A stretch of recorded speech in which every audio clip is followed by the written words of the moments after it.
Hello everyone, welcome back to Sword's Edge. This is episode 37, and last episode we worked on the sorting system, and as you can see, I'm over here at my base.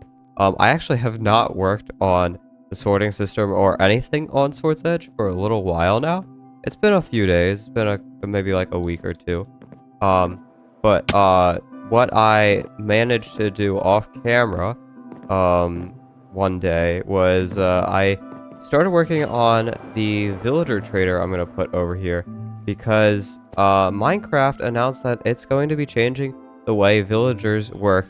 Well, at least librarians are gonna work.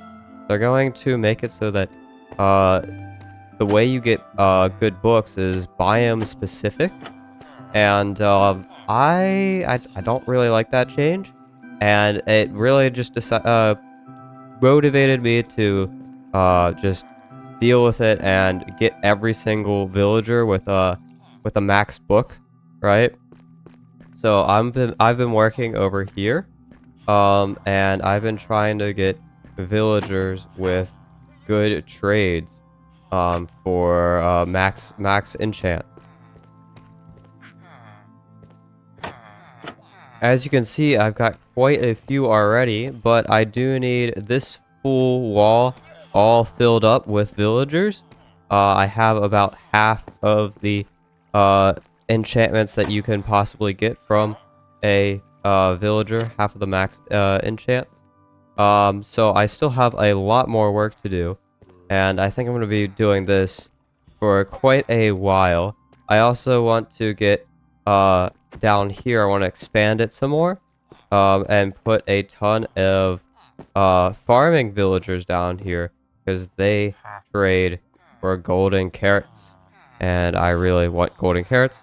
Oh, and also I forgot to mention, I found this this cool pack called Remotion or Reanimation Plus or something, and I can check real quick. Oops, my pack. Yeah, Remotion Plus. And it basically is like a fresh animations for Bedrock Edition. And it looks really good. I mean, I don't think it's an exact port, but it looks pretty good so far. And it works not on all mobs, but most of the main ones so far. And it looks really cool.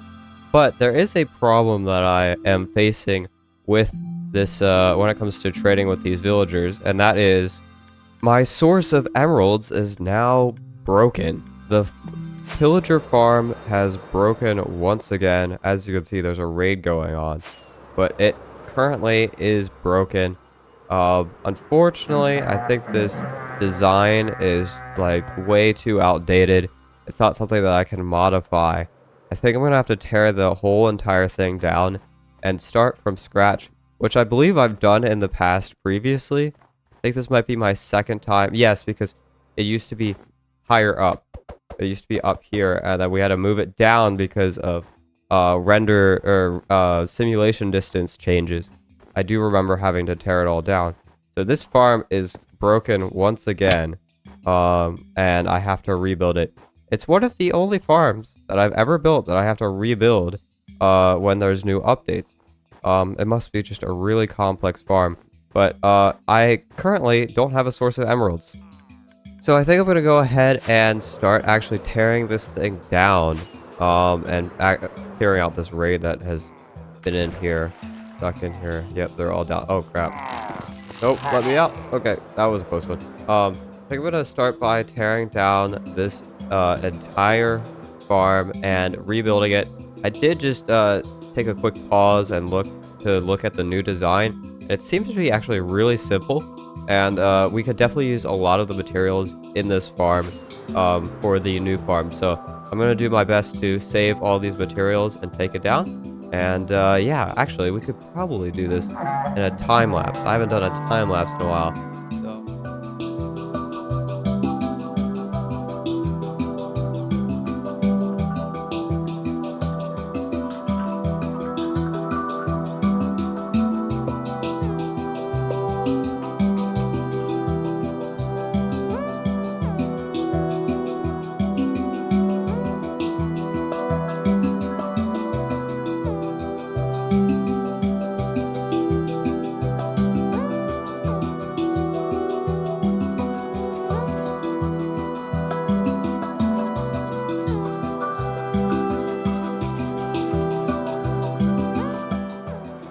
Okay, so I've taken down the main structure. I actually left up the villager up here, just because I am like 99% sure that I need a villager. I actually haven't checked the new video if I need a villager or not, but I'm 99% sure.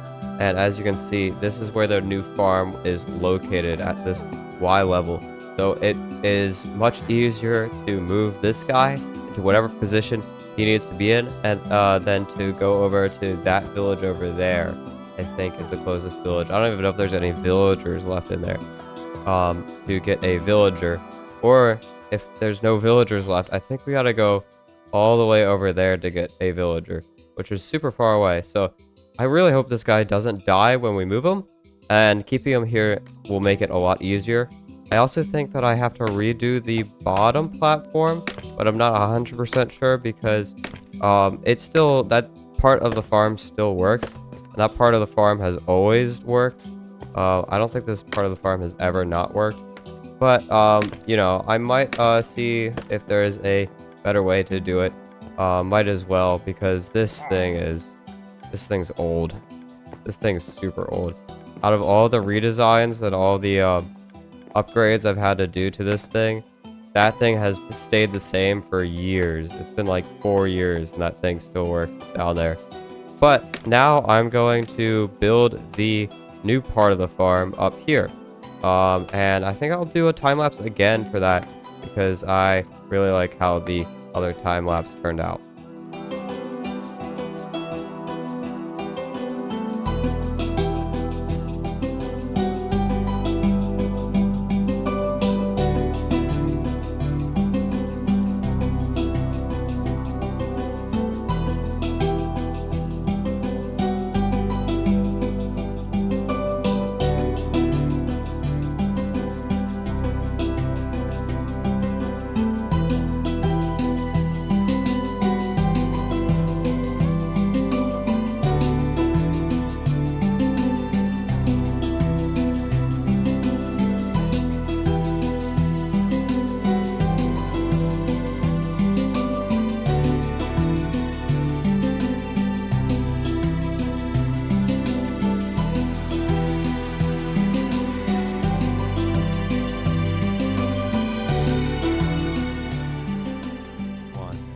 And not too long later, we have the raid farm complete, and I did a little bit of an AFK session to double check if everything was working, and everything seems to be working pretty well. And this farm is pretty good, actually. I really like how this this farm turned out. And if I go down here into the storage area, as you can see, we got our infinite stash of emeralds back, so that is really good, and I'm glad I decided to do this for the start of this video. Man, RTX looks so pretty at spawn. I've just been walking around here recently and just thinking about all of the stuff that has happened in this location. If you don't know, Sword's Edge is almost 4 years old at this point.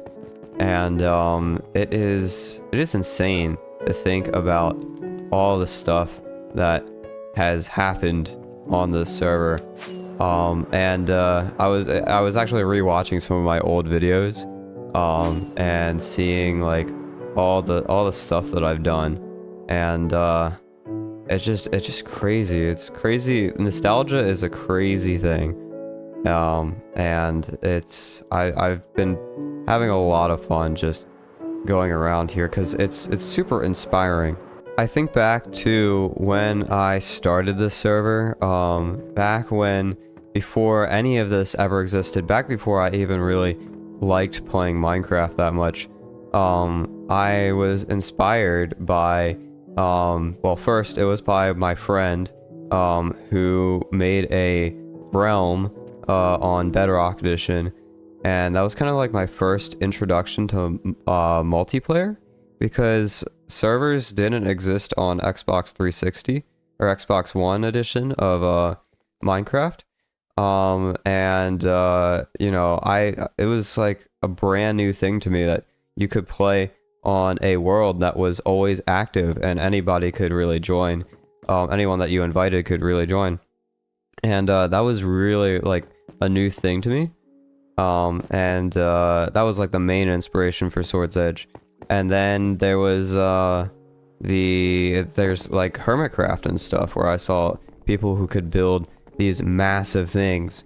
And you know, I thought originally when I originally heard of Minecraft back in 2013, I thought you could really only build medieval houses and stuff, and that was it. It seemed like just like a pretty boring game to me.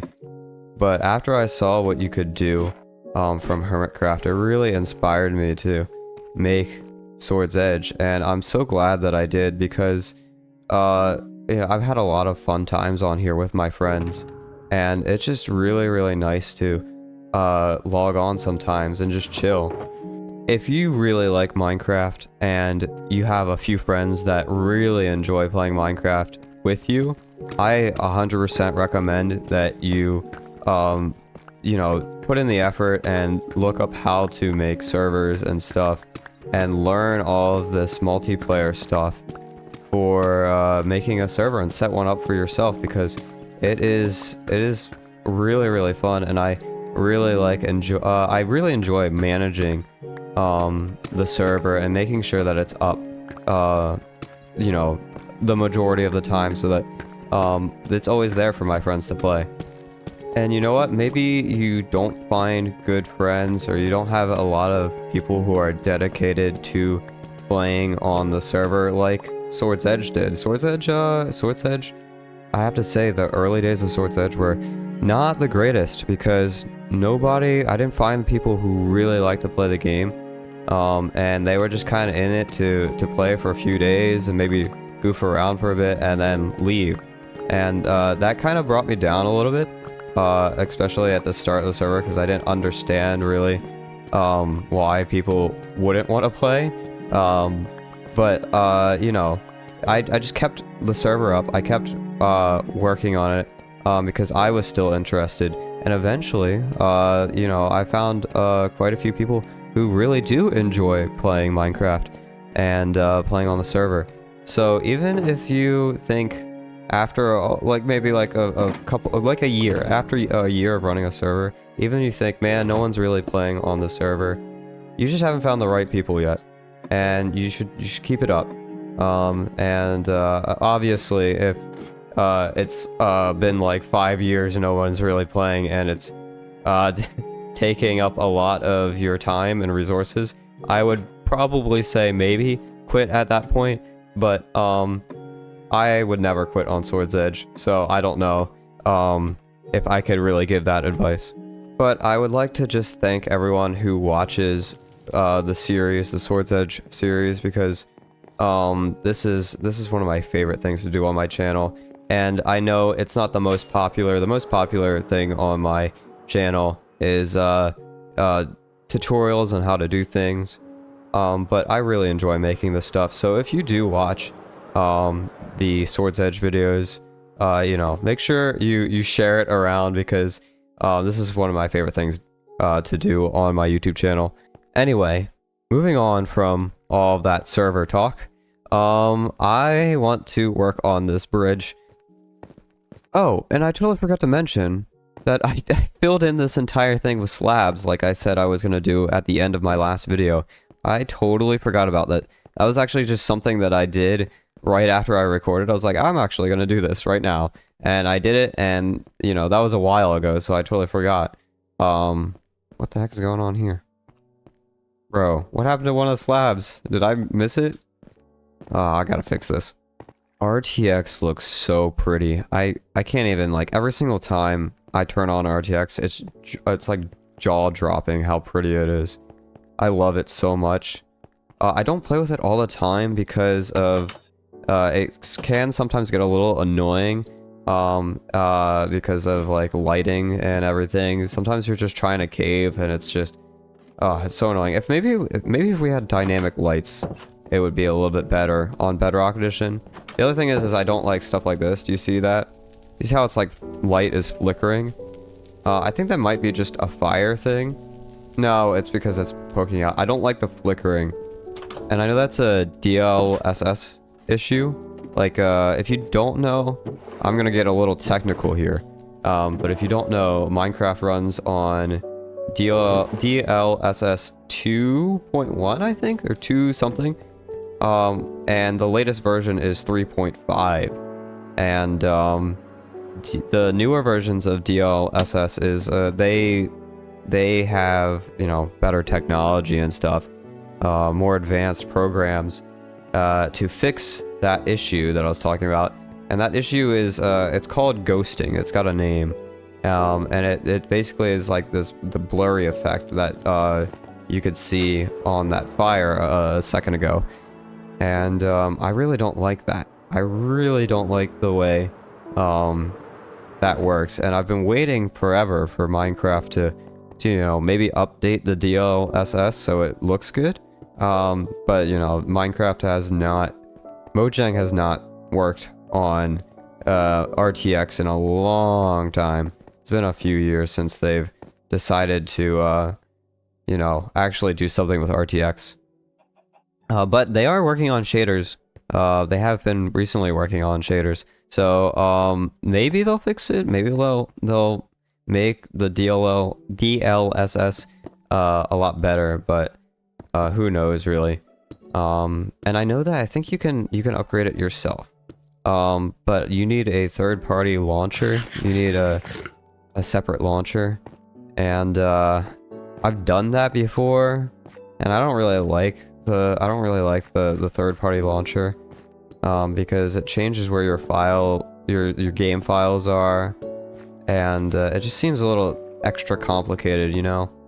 And so I don't really like using the third-party launchers. And you have to use it because there's some sort of authentication system Microsoft has, where if you change the driver for the game, I mean the DLSS file, then it's like, this app is broken. You have to uninstall it and reinstall it. And that's a little annoying. I just wish I could change the DLSS version. But that doesn't look too bad for, you know, a basic template. I think I'll do that on the other side. You know what? That doesn't look too bad. It is a little simplistic, but this bridge is looking pretty good, I think. I mean, it's on par with my building style, where I don't really put too much detail in here. Though I did try to add some detailed areas like over here, in a creative testing world. It didn't turn out looking that great. I'm sure there's some way to add more detail into this, but I am really happy with how this turned out. And I think the main problem I was having when I was building it earlier was these stilts weren't thick enough, and so I used walls to thicken it up a little bit, and I think it looks really good. I really like it. And yeah, I really need to work on the rest of the material and get it up and running. You know, I still have that the second floor to work on, and then I have to put stuff on the shelves down there. As you can see, this floor is completely empty.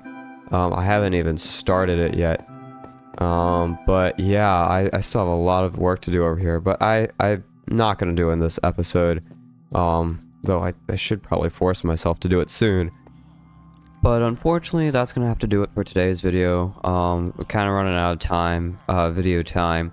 And the last thing I wanted to show you was that I completed my villager trading hall. Well, I got all the librarians in here. I didn't complete it yet. I still have to get a few farmer villagers and put them at the end here once I expand it. And it will be complete from there. But I have all of the max books, the max enchantment books that you can get from a villager, a librarian, and I am really, really happy with this. It took a lot of time, a lot of grinding, but I now have every single book, and that's not really useful for me right now because I already have a full set of fully enchanted armor and tools. But I can probably imagine later on that I might need a couple of these books, or I might need all of them, depending on what I'm doing. I might need to make a new set of armor for some random reason. But now I have all of the books, an infinite source of all these books. Why is that one, like, darker than the rest of them? You see that? That's weird. But yeah, now I have an infinite amount of these books if I ever need it. But yeah, I hope you all enjoyed this episode, and we're coming up on the 40th episode very, very soon. Just a few more episodes before I get to that point. And we're gonna start another big project in that episode, so stay tuned for that.